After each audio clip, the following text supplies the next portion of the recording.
if you really want to have true high performance in life in terms of longevity in your business, in your relationships with your family and friends, and most importantly with yourself, then health is the foundation because it is that pillar, isn't it? It's the stool with, if that leg goes, nothing else will stand up. Stress is the inflammation that robs us of life, energy, and happiness. Our typical solutions for gut health and hormone balance have let a lot of us down. We're over-medicated and underserved. At The Less Stressed Life, we're a community of health-savvy women exploring solutions outside of our traditional Western medicine toolbox and training to raise the bar and change our stories. Each week, our hope is that you leave our sessions inspired to learn, grow, and share these stories to raise the bar in your life and home.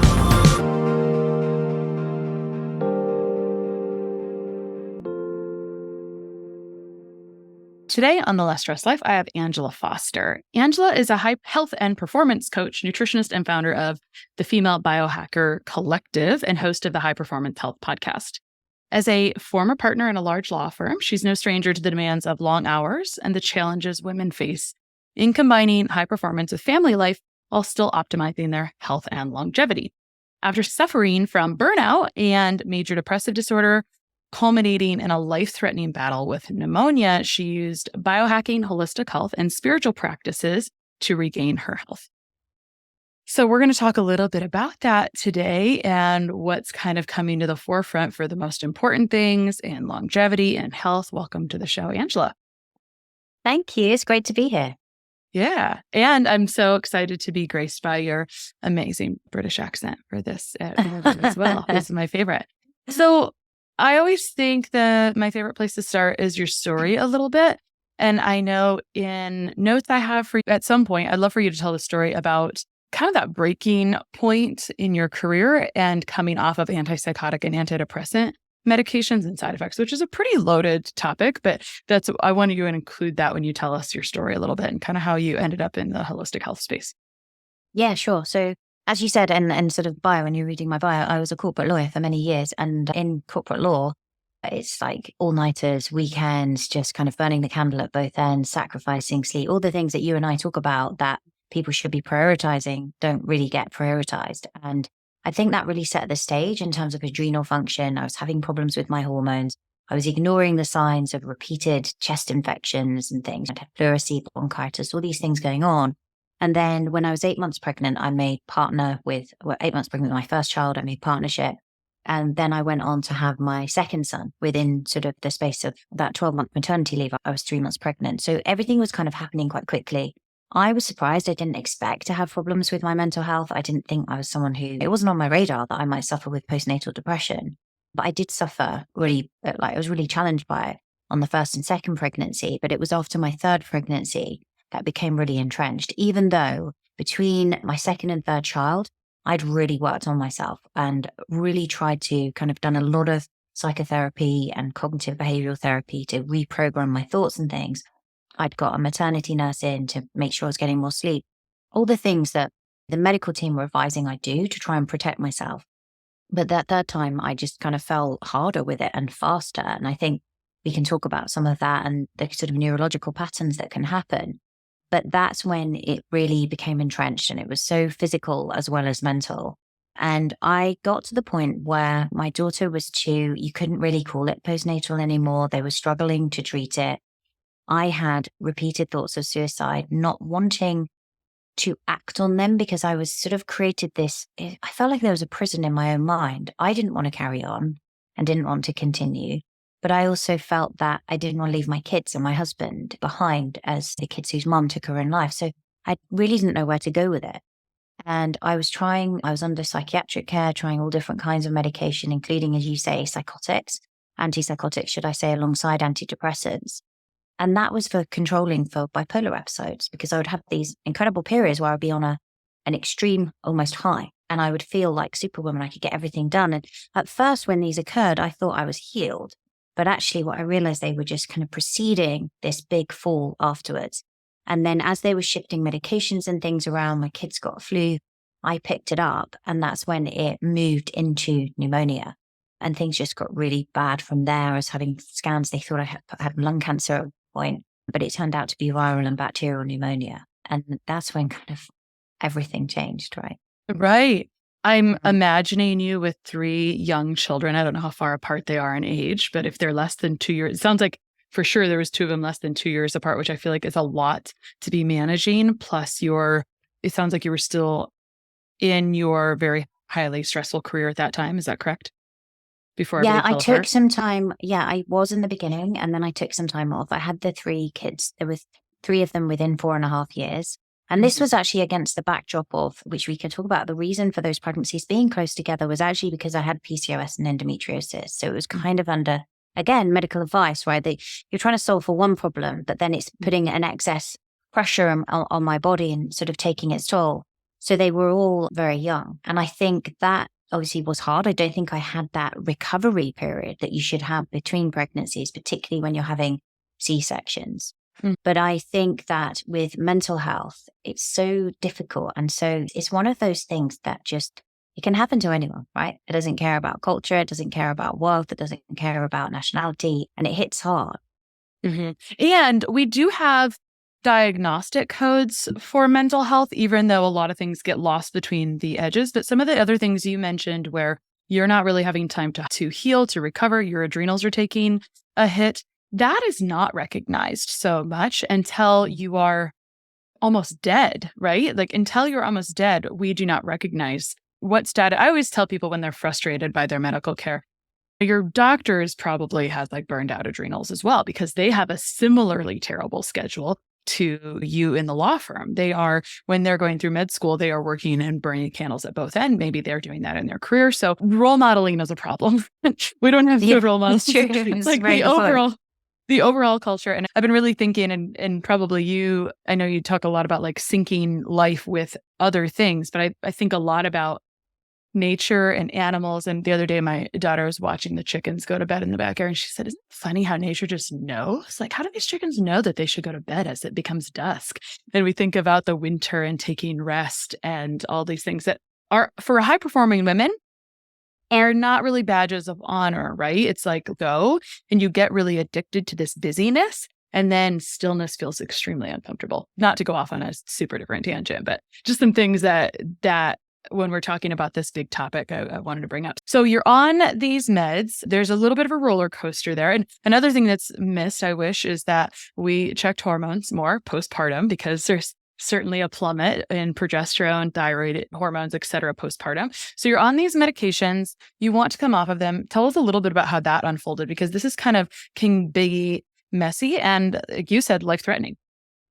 Yeah. So at that point, I couldn't come off them right. This was trying to basically control the episodes that were happening and trying to get a handle on some kind of stability. So they were shifting over antidepressant medication from one to another, prescribing antipsychotics, which initially were making me really sedated, but they were sort of surprised by how much I needed. And as you create any kind of shift in medication, for anyone that listening and has maybe struggled themselves with antidepressant medication, is any kind of drop is going to reinvigorate those symptoms of depression again, right? But it's actually a medical, like a drug withdrawal momentarily. But they had to kind of equalize, get the dose down to be able to shift onto a new one. And that's when I was really struggling with it. And I think that I had thought so much about how I wanted to just turn these thoughts off in my head, but I loved my kids. I didn't want to leave them. And I was in such a turmoil. I think almost the universe was like, do you know what? Here you go, kind of thing. Because when I walked back into the doctor's office and they said to me, it's worse than we thought. I just had this CT scan for lung cancer. I knew I had pneumonia. I assumed that then I had some terrible disease. It turned out it was viral and bacterial pneumonia, but my immune health had dropped so much that I was now neutropenic, which we'd normally see in a chemotherapy patient.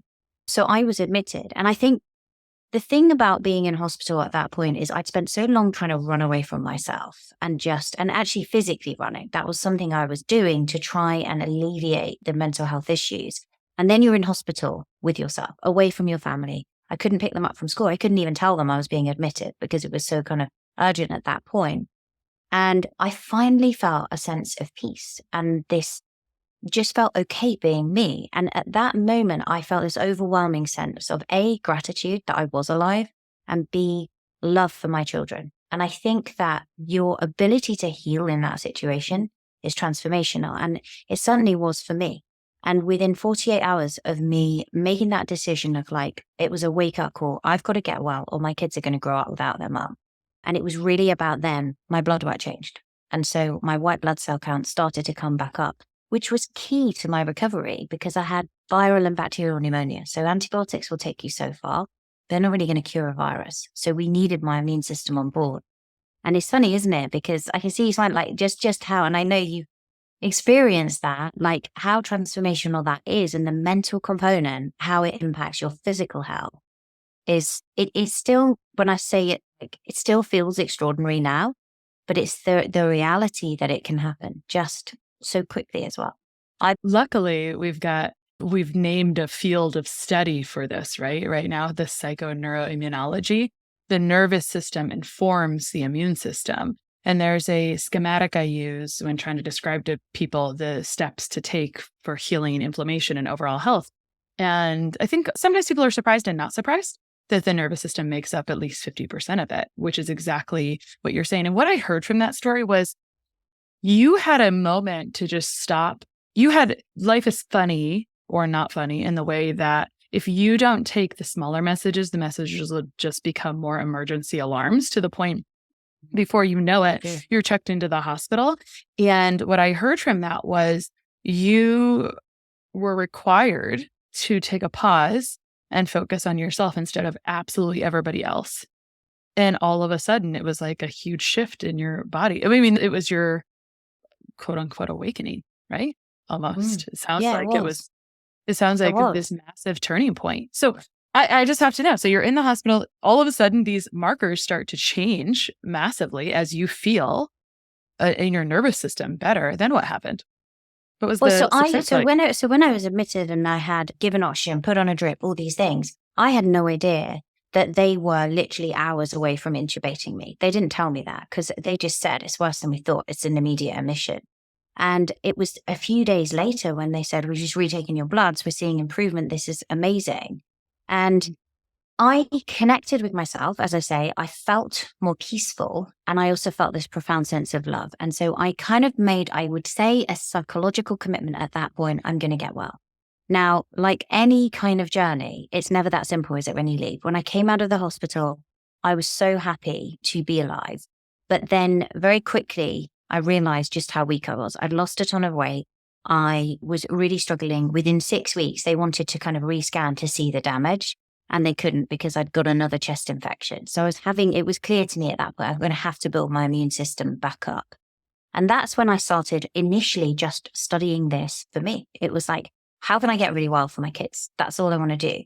And then as I started to get better and better, I realized that was in a situation, I wasn't working, I'd taken some time off, I was fully focused on my health.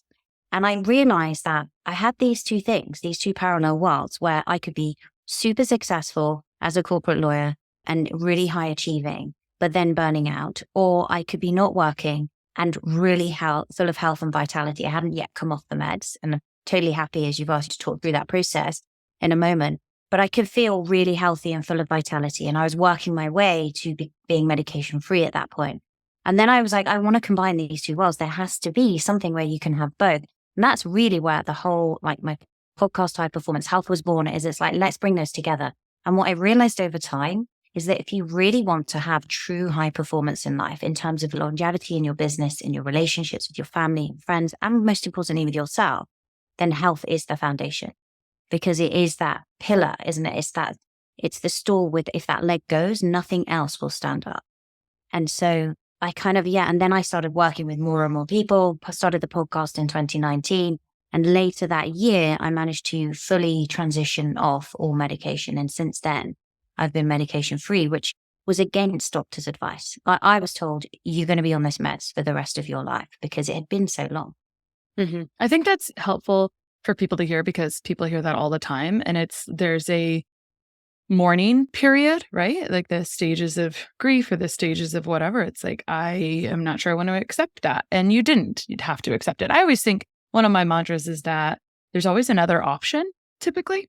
Usually there's always like multiple options. And so I can't wait to go to talking a little bit more about nervous system stuff because I always think How do you make nervous system sexy? It's like how you overcome burnout without quitting your job. But before we go there, let's finish the conversation a little bit on coming off of those meds, because what I'm hearing is that you put a lot of eggs in the basket of taking care of your health, which allowed things to come into balance, which allowed you to maybe come off of those meds. It's just like where my brain is coming from. So tell us a little bit about that process.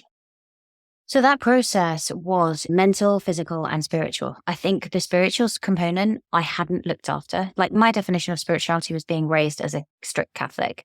And that actually just led to rebellion, because that's religion. And I always think when you think of spirituality, religion is an organized form, right? It's almost like following, not to belittle it in any way, but if you compare it to, for example, sports teams, you may have a love of soccer or baseball, whatever it is, but the team that you then support is kind of identifying almost like the religion. The game itself is the spirituality, if you like, in just to kind of make a comparison. And I hadn't focused on that because I'd moved away from it.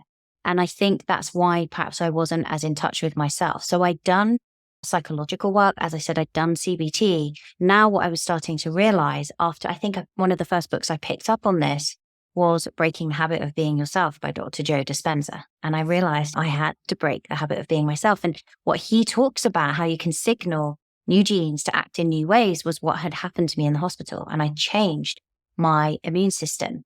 So I was busy kind of really exploring different forms of meditation, breath work, visualization, visualizing what I wanted to achieve. And at the same time, working on all of the individual components, my sleep, which was terrible. I had to address that, my nutrition, my fitness, and understanding that it wasn't just, and even now, I think when you've had that corporate background, you've been a high achiever, you're a type A personality, you're conditioned to believe, well, if I just work harder, it gets better, right? But it doesn't over the long term. This is the thing. And it was the same with fitness. It was just always push. Now I've learned to embrace other disciplines and things. And I think it's about, as I say, which we can talk about in a moment, biosyncing, which really helps you to sync with your female physiology and your future self and your goals and dreams. Well, let's talk a little bit about biosyncing. Tell us what you mean by biosyncing and kind of what's involved. So I was using like biohacking, like different methodologies and things. A lot of the influences in the space, certainly at the time, if we go back like 5, 6, 7 years ago, it was a very masculine environment. And I was trying to find, well, how does this work for women? Because actually everything in that space, well, not everything, but a lot of it is about providing more stress, right? It's about fasting. It's about exactly. It's like, but this is where I've had so much stress, so I need more stress. And so what I started to realize was, I knew, for example, like if we take a very simple example, I'm a really early morning person. I'm going to wake up at 5 a.m. regardless. That didn't fit with the life of a corporate lawyer. They don't start work till 10 a.m. So no matter how early you get up, it's irrelevant because you're still going to be there at midnight, 1, 2 a.m. They're night owls by definition. That's how deals seem to get done. So I realized actually I'm a morning person. What if I truly embrace that and start syncing my day with my chronotype? What if I really look into the person that I want to become and get really clear on my future self and bring that person into the present moment and sync with my goals and dreams? What if I look at my values? Dr. John Demartini, guest on my show, he's done so much work around values. And when we sync and align with our values, we achieve true resonance. What if I found out what my resonant frequency is for breathing? And really that's the concept of biosyncing, is it's biooptimization. It's about learning what works with you and also understanding the female hormone cycle. And rather than just constantly pushing all of the time, which does is have an effect on sex hormones and adrenal function, it's about learning to embrace that femininity and working with it. I love to hear you talk about this because we were working on a toolkit around lab values, et cetera, and the word biohacking kept coming up. And my team, which is very good at leaning into the feminine side of things, they were feeling very prickled, very irritated by the word biohacking for probably the reasons that you say, right? Because it's been a very masculine term and about inducing more stress. And that's kind of the challenge is you can't induce more stress on the body when the body doesn't have any stores for handling stress, right? When your adrenals are already empty. So let's talk a little bit about the nervous system. But I have a question about some of the therapies you did early on, because it's something I think about. Something that was really transformational for my nervous system personally was a style of, let's call it life coaching, which I hate that term because it's a little bit broad, But let's say it's more future focused and how reprogramming thoughts. And you talked about that as well, but you talked about it from cognitive behavioral, which the cognitive behavioral therapy triangle can be used in coaching for forward thinking. But often when we think about psychotherapy, it is often a past focused talk therapy. What was your experience? And sometimes we get, and I know I'm kind of like jumping around to that, but I'm curious about this because so often when we talk about mental and emotional health, people go to a therapist and maybe they start to talk about their past. And my coach would always say, it's not helpful to continue talking about this past thing. And I'm just curious what your experience was with that. I would totally agree with that. I mean, let's put it this way. I've been through a lot of therapists. Yeah. And I think that, and that's unusual in the UK, by the way, right? Because it's so much more accepted in America. But I found that talking about my past really wasn't that helpful because the past is gone. It's not here anymore. And ultimately, you want to create a new belief system if you're embracing future self and you, like what got you here isn't going to get you there. So we talked about it. And I think it's a good way of offloading, if you like. But as I went through different therapists, which sounds awful, doesn't it, in a way? But I found that certain people give me some skills and I could get so far, but they couldn't take me where I needed to go. So then I had to find someone else to keep progressing. And I was very fortunate in the end, a lady here who really helped me. She was highly qualified and she brought me into the true present moment, which is where all of the power is, because we only create our future from the present moment. It doesn't happen anywhere else. The past and the future don't exist. And that's when I started to embrace things like nature walks and just allow that stillness to come into my life. And when I did that, you get these profound insights and creativity and flow that comes in, and you start to have more of what I think is actually a forgotten skill. I think as kids, we all had it. I don't know if you remember like long car journeys where you'd be listening to music and looking out the window and just thinking about your dreams, right? What am I going to do when I grow up? Or how do I even want it to go? I was looking at my daughter the other day and she had music on and she looked like she was asleep.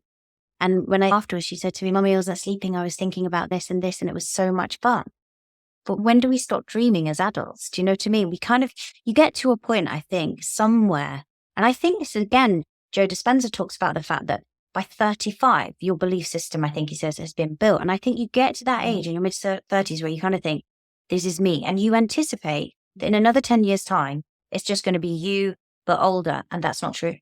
And if you actually look and go, who was I 10 years ago? Very different. And if you forecast into the future, probably going to be quite different again. But it's really up to you whether you decide who you're going to be and who you're going to become. Because if you don't, and you're not clear on your values, then you by definition will be living to someone else's. And that's what's going to shape your future, their value system. That was my favorite thing that you said so far.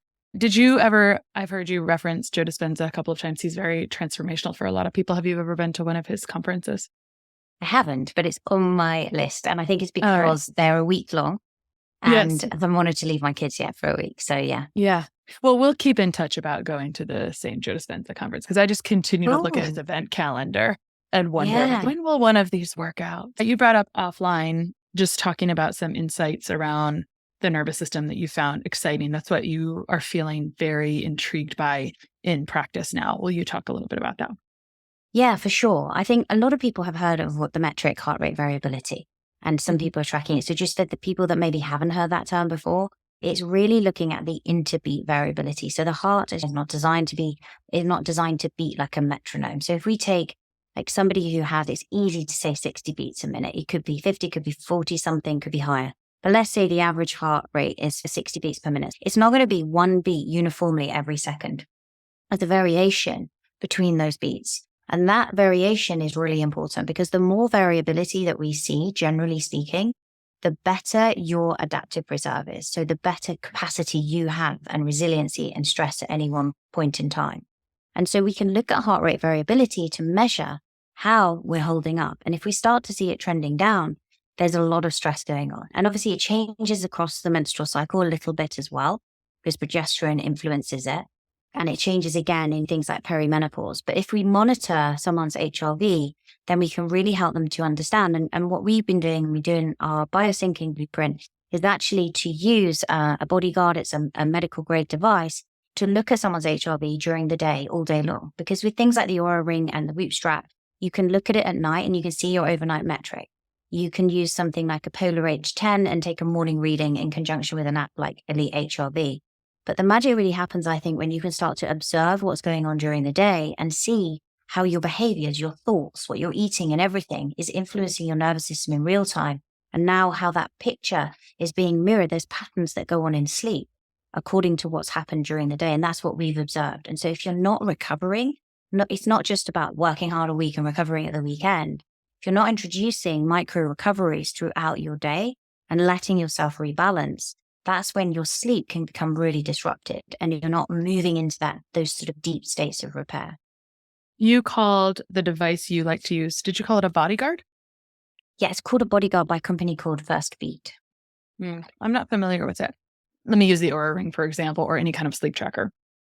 If people already know that their sleep is not amazing and they have a device that continues to tell them that it's not amazing, it's like it's kind of like some talk therapy where it's kind of reinforcing this bad. How do you deal with that when working with HRV and people have kind of chronically low HRV and they keep getting that messaging? That's the interventions probably, but what would you say about that? So what I would say is whenever you're looking at data, right, it should be used alongside intuition. How are you feeling? And you're addressing it to get better. So if you think of it as a starting point, anybody can improve from where they are. And so really it's just to inform the process. It's not there and designed to be there for you to obsess about or worry about it. And I think the key thing with metrics like HRV is never to compare them against anyone else's because your HRV is unique to you. And some people, a third of what your HRV, a third of it is actually genetic. So if you're genetically predisposed to a lower HRV, it's going to be lower than your friend who has a higher HRV. If you have a background of endurance-based aerobic training, you're probably also going to have a higher HRV. So if you take someone now who has a background in endurance, aerobic work, and they have a genetic predisposition to a higher HRV, they're kind of 66% or so of the way there ahead of the game. And then the third component is really looking at your lifestyle and your behaviors now. But I think when people start to understand that, of thinking, what's within my zone of control and how can I influence it? And start to actually approach things of, well, I love Tim Ferriss when he says, what would this look like if it were easy? What if it looked like if you went to bed and you just thought, I'm going to lay here and either way, I'm getting rest. Suddenly there's no sleep pressure, right? I'm lying in bed and I can think happy thoughts or whatever I want. And that is rest for my body or mind. If I sleep, it's a bonus, right? It's lovely to sleep. But sleep's like falling in love, isn't it? It's kind of almost like, it's like fertility. All these things, they just kind of happen to you or for you, as opposed to you influencing and controlling them. If you try to go to sleep, it's going to be very difficult to do that. But then if I also say to you, what do you think your next thought is going to be? Your mind will go blank. Do you know what I mean? It's like, but if I say to you, start worrying, you'll start thinking about a whole load of things. So I think some of it is like thinking, okay, the data can inform things that I do. And it's great. When I do certain practices, I see an improvement. I can embrace more of those. And when I do other things, it doesn't. My nervous system doesn't hold up so well. So if I'm doing things that put me under pressure, that doesn't mean I should stop doing them. Like that's how we perform. A degree of stress is important. But what if I can work in some things so that I have these periods of stress recovery and start treating yourself more like an athlete, where you really just want to perform at your highest level overall, then you embrace all these other modalities. Yeah, I really had to smile when you quoted Tim Ferriss. If this was easy, what would it look like? Because that might be one of my most often used quotes, especially when clients are asking this question, because people are so afraid of failing. They just want to know the right answer. So they look outside themselves for the right answer. And so often I just answer with that question because it's like, well, if this was easy, what would be the answer, right? Like, don't make the answer difficult because it's going to be a lot of friction anyway. So I love what you talked about with control, what happens to the nervous system, what's in my zone of control. And we talked about a lot of topics today. We talked about extreme burnout to the point of hospitalization, low immune system. We talked about how this sense of gratitude, happiness, joy started creating biochemical shifts in your immune system that allowed you to recover while still humbling you to realize like you still had more work to do. And I love that you talked about how biohacking had been really masculine and more stress inducing. And so changing that to focus on some HRV metrics, what's going on with the nervous system, et cetera, has been really helpful. And you're taking really more of maybe a feminine version of biohacking now. So if you could tell people one thing, or if you could leave them with a message, what would it be? I think it would be believe in yourself. Just believe in and trust the process of what you're going through, because I think the universe has a way when we're delivered challenges of it all working out for us in the end. And this is just part of your journey. And if you could trust in that process, that it's all leading you to where you're meant to go, that right now you're exactly where you're meant to be, and have that self-belief instead of keep coming up with things of like self-blame, or I did this wrong, or I should be better, or I should be this, I should be that, and just accept that you're on the right path. Actually, life just actually unfolds a little more easily for you. I love that. Angela, where can people find you online? They can find me. They can find my podcast, which is High Performance Health, which you're coming on. I'm looking forward to that. They can find me at angelafosterperformance.com. I'm on Instagram at Angela S. Foster. Or if they want to kind of get a snapshot on the health and where, for anyone listening, thinks, where am I? How's my sleep? How's my hormones? What about the insights I'm tracking? How am I fueling my body? How am I training both my body and mind? Then we offer a biohacking quiz with a free personalized report, and they can find that at yourtotalhealthcheck.com. So it takes like 60 seconds to fill out, and then we'll give you scores in each area and send you some personalized recommendations on how to improve. Cool. Thank you so much for coming on today. Thanks for having me. Sharing and reviewing this podcast is the best way to help us succeed with our mission to help integrate the best of East and West and empower you to raise the bar on your health story. Just go to reviewthispodcast.com/less stressed life. That's reviewthispodcast.com/less stressed life, and you'll be taken directly to a page where you can insert your review and hit post.